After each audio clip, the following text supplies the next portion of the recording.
ఇంత వేడినా కించిత్తైనా మనసు కరుగలేదా?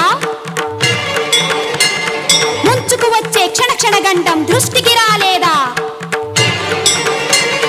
నమ్మి కొలిచిన చేరి మ్రొక్కిన ఆ పన్నను నన్నాదుకొమ్మని అలిసే వరకు